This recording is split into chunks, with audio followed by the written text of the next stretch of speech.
क्या वाचा के संदूक में ईश्वर रहते थे या वहां सिर्फ उनकी उपस्थिति थी? कभी आपने सन्नाटे की आवाज सुनी है? मैं उस सन्नाटे की बात नहीं कर रहा जो शोर थमने के बाद आता है। मैं उस खामोशी की बात कर रहा हूं जो मौत से भी ज्यादा भारी होती है, जो आपकी रूह को चीर कर रख देती है। जरा अपनी आंखें बंद कीजिए और मेरे साथ चलिए आज से करीब 3000 साल पीछे, उस जगह पर जहां एक संदूक था, एक ऐसा संदूक जिसे छूने से लोग डरते थे, जिसके पास जाने से पहले याजक भी कांपते थे। सवाल ये नहीं है कि वो संदूक क्या था, सवाल ये है उसमें कौन था। यदि आप सच जानना चाहते हैं तो कमेंट में बस एक शब्द लिख दीजिए, आमीन। रेगिस्तान की तपती हुई दोपहर है, सूरज आग बरसा रहा है, धूल का बवंडर आसमान छू रहा है, और वहां लाखों तंबुओं के बीच एक बाड़ा है। उस बाड़े के अंदर एक और तंबू है, और उस तंबू के सबसे अंदरूनी हिस्से में, जहां सूरज की एक किरण भी नहीं पहुंच सकती, वहां रखा है एक संदूक, सिर्फ 2.5 हाथ लंबा और 1.5 हाथ चौड़ा, सोने से मढ़ा हुआ। ऊपर 2 सोने के स्वर्गदूत जिनके पंख एक दूसरे से जुड़े हैं। देखने में ये दुनिया की सबसे नायाब कलाकृति है, लेकिन वहां खड़े पहरेदार भी उसकी तरफ पीठ करके खड़े हैं। कोई, जी हां, कोई भी उस पर नजर डालने की हिम्मत नहीं करता, क्योंकि वो जानते हैं कि ये सिर्फ सोना नहीं है, ये सिर्फ लकड़ी नहीं है, ये इस्राएल का परमेश्वर यहोवा का सिंहासन है। सवाल ये है, और ये सवाल सदियों से इंसानी दिमाग को परेशान करता आया है, कि उस छोटे से बक्से में आखिर था क्या? क्या वहां परमेश्वर की सिर्फ एक आत्मा थी, जैसे किसी दिए में लौ होती है? या फिर वहां परमेश्वर खुद अपने पूरे वजूद, अपनी पूरी ताकत और अपने पूरे व्यक्तित्व के साथ मौजूद थे? अगर आज आपने इस बात को समझ लिया, तो मैं आपसे वादा करता हूं, आपकी प्रार्थना करने का तरीका हमेशा के लिए बदल जाएगा। आज हम इतिहास की धूल झाड़ेंगे और उस सच को निकालेंगे जो धर्मशास्त्रियों और वैज्ञानिकों दोनों को हैरान करता आया है। सबसे पहले हमें एक बहुत बड़ी गलतफहमी को दूर करना होगा। हम अक्सर सोचते हैं कि आत्मा का मतलब है कुछ धुंधला सा, कुछ हवा जैसा, जिसे हम छू नहीं सकते, जो बस महसूस होता है, जैसे परफ्यूम की खुशबू। लेकिन बाइबल जिस उपस्थिति की बात करती है, वो हवा नहीं है, वो वजन है। इब्रानी भाषा में, यानी हिब्रू में, महिमा के लिए जो शब्द है वो है कावोद। और जानते हैं कावोद का असली मतलब क्या होता है? उसका मतलब रोशनी नहीं होता, उसका मतलब होता है भारीपन, हैवीनेस। तो जब उस संदूक पर परमेश्वर की महिमा उतरती थी, तो वो कोई हल्की फुल्की रोशनी नहीं थी, वो एक ऐसा ठोस वजन था जो अगर किसी इंसान पर बिना सुरक्षा के पड़ जाए तो वो इंसान पिचक जाएगा, भस्म हो जाएगा। अब जरा गहराई में उतरते हैं। बाइबल बताती है कि जब मूसा ने उस संदूक को बनाने का काम पूरा किया, तो क्या हुआ? क्या वहां कोई हवा का झोंका आया? नहीं, वहां लिखा है कि बादल ने तंबू को ढक लिया और यहोवा के तेज ने उसे भर दिया। और सुनिए, मूसा, वो मूसा जिसने परमेश्वर से आमने सामने बात की थी, वो भी उस तंबू के अंदर नहीं जा सका। क्यों? क्योंकि वहां जगह नहीं थी। परमेश्वर का व्यक्तित्व, परमेश्वर की मौजूदगी इतनी घनी, इतनी ठोस हो गई थी कि वहां इंसान के खड़े होने की जगह ही नहीं बची। तो क्या उस संदूक में ईश्वर की आत्मा थी? जवाब है हां, लेकिन वो उससे भी बढ़कर कुछ था। इसे समझने के लिए हमें एक वकील की तरह सबूतों को देखना होगा। अगर उस संदूक में सिर्फ ऊर्जा या शक्ति होती, तो वो एक मशीन की तरह काम करता। लेकिन इतिहास गवाह है कि उस संदूक के पास अपनी मर्जी थी, उसका अपना एक व्यक्तित्व था। आपको वो घटना याद है जब इस्राएल के दुश्मन पलिश्ती उस संदूक को छीन कर ले गए थे? उन्होंने सोचा, चलो हमने इनके भगवान को कैद कर लिया। उन्होंने उस संदूक को अपने देवता दागोन के मंदिर में रख दिया। जरा उस रात के सन्नाटे के बारे में सोचिए। मंदिर बंद था, कोई इंसान वहां नहीं था, सिर्फ पत्थर की मूर्तियां और वो सोने का संदूक। अगली सुबह जब पुजारी दरवाजा खोलते हैं तो उनके पैरों तले जमीन खिसक जाती है। उनका देवता दागोन मुंह के बल उस संदूक के सामने गिरा पड़ा है, जैसे कोई गुलाम अपने मालिक के सामने सजदा कर रहा हो। उन्होंने उसे उठाया, वापस खड़ा किया।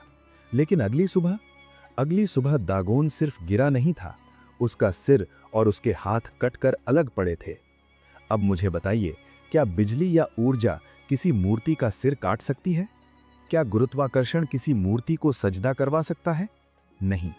यह सबूत है कि उस संदूक के ऊपर उन दो करूबों के बीच कोई शक्ति नहीं बैठी थी। वहां एक व्यक्ति बैठा था, एक ऐसा राजा जो अपनी तौहीन बर्दाश्त नहीं करता। वहां परमेश्वर खुद अपनी अदृश्य लेकिन ठोस उपस्थिति में मौजूद थे। यही फर्क है। एक बैटरी में बिजली होती है, लेकिन बैटरी आपसे बात नहीं करती। बैटरी को आपकी इज्जत या बेइज्जती से फर्क नहीं पड़ता। लेकिन उस संदूक के पास भावनाएं थीं, वो पवित्रता की मांग करता था। अब यहां एक बहुत ही दिलचस्प और पेचीदा सवाल खड़ा होता है, और मैं चाहता हूं कि आप इसे बहुत ध्यान से सुनें। सुलेमान राजा ने जब मंदिर बनाया तो उन्होंने कहा, हे प्रभु, स्वर्ग तो क्या, स्वर्गों का स्वर्ग भी तुझे नहीं समाता, तो ये मंदिर क्या चीज है? ये बिल्कुल सच है। परमेश्वर सर्वव्यापी हैं। वो एक ही समय में अमेरिका में हैं, भारत में हैं, चांद पर हैं और समुद्र की गहराई में भी हैं। तो फिर वो एक छोटे से बक्से में कैसे हो सकते हैं? यहीं पर हम इंसान चूक जाते हैं। हम सोचते हैं कि परमेश्वर पानी की तरह है, जिसे बाल्टी में भरा जाता है। अगर बाल्टी छोटी है तो पूरा समुद्र उसमें नहीं आ सकता। लेकिन परमेश्वर पानी की तरह नहीं है। परमेश्वर आग और रोशनी की तरह है। एक उदाहरण देता हूं जो हमेशा के लिए आपके दिमाग में छप जाएगा। सूरज को देखिए, वो करोड़ों मील दूर है।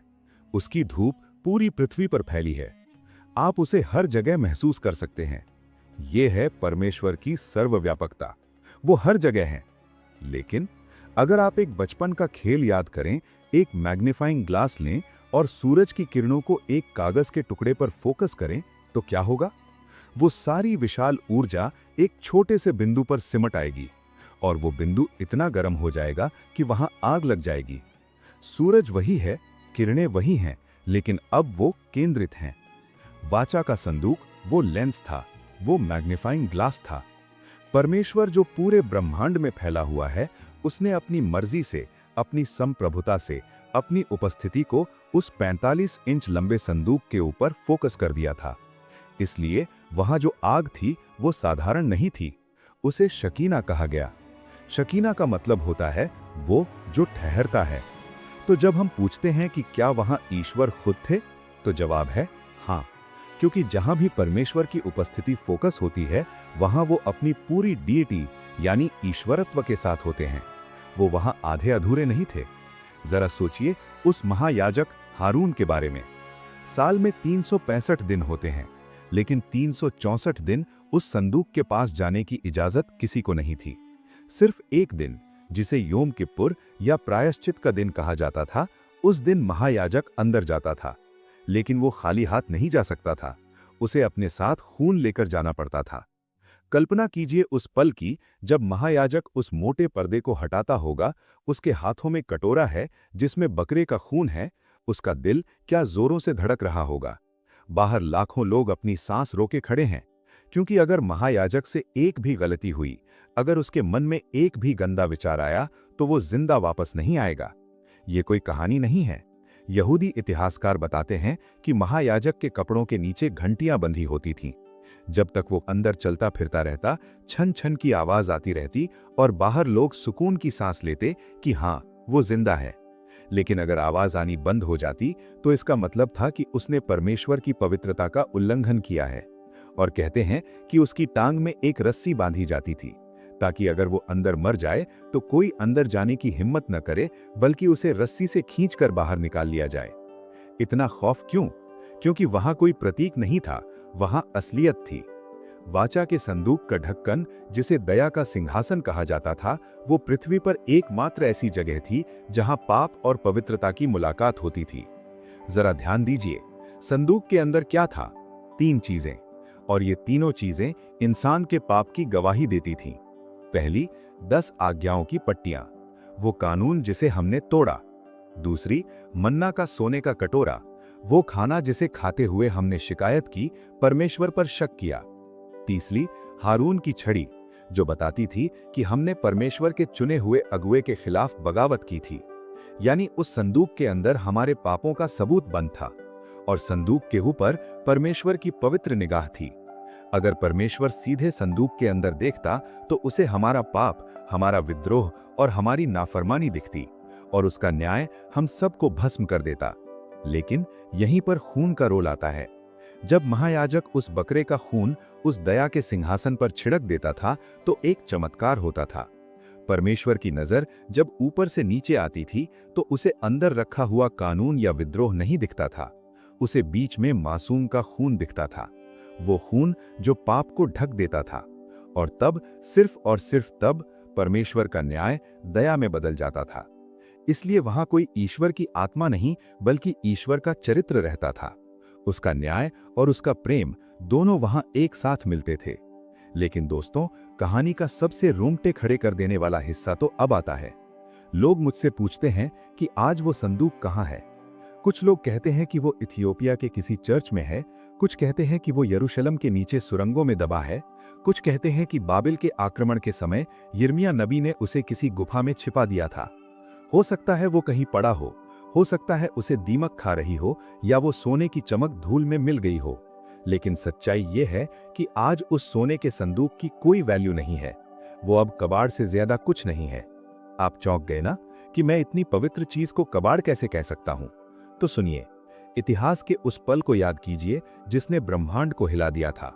2000 साल पहले यरूशलेम के बाहर एक छोटी सी पहाड़ी थी, गोलगुलता। वहां क्रूस पर लटके हुए यीशु मसीह ने जब अपनी आखिरी सांस ली, जब उन्होंने वो दर्दनाक चीख मारी, पूरा हुआ, इट इज फिनिश्ड। उसी पल, ठीक उसी सेकंड, यरूशलेम के भव्य मंदिर में, जहां वो जगह थी जहां महायाजक भी डर डर के जाता था, वहां एक धमाका हुआ। बाइबल कहती है कि मंदिर का पर्दा, वो मोटा पर्दा जो परमेश्वर की उपस्थिति को इंसानों से अलग रखता था, वो ऊपर से लेकर नीचे तक फट गया। किसी इंसान ने उसे नीचे से नहीं फाड़ा, वो ऊपर से फटा था, यानी परमेश्वर ने उसे फाड़ा था। उस दिन परमेश्वर ने एक ऐलान किया। उन्होंने कहा, अब बहुत हुआ, अब मैं हाथों से बनाए हुए मंदिरों में नहीं रहूंगा। अब मुझे सोने के बक्से की कैद नहीं चाहिए। अब मैं बाहर आ रहा हूं। और वो बाहर क्यों आए? क्या हवा में मिल जाने के लिए? नहीं, वो बाहर आए अपना नया घर तलाश करने के लिए। और जानते हैं वो नया घर क्या है? वो नया घर आप हैं। जी हां, आप जो इस वक्त मेरी आवाज सुन रहे हैं। प्रेरित पौलुस जब ये बात लिख रहे थे तो शायद उनके हाथ कांप रहे होंगे।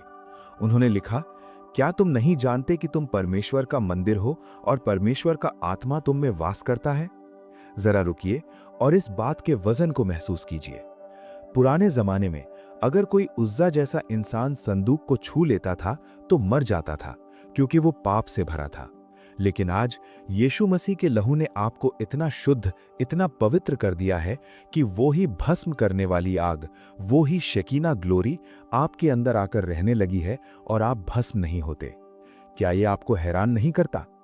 मूसा जिस उपस्थिति को देखने के लिए तरसता था, दाऊद जिस उपस्थिति के लिए रोता था, वो उपस्थिति आज आपके अंदर डिफॉल्ट सेटिंग की तरह मौजूद है।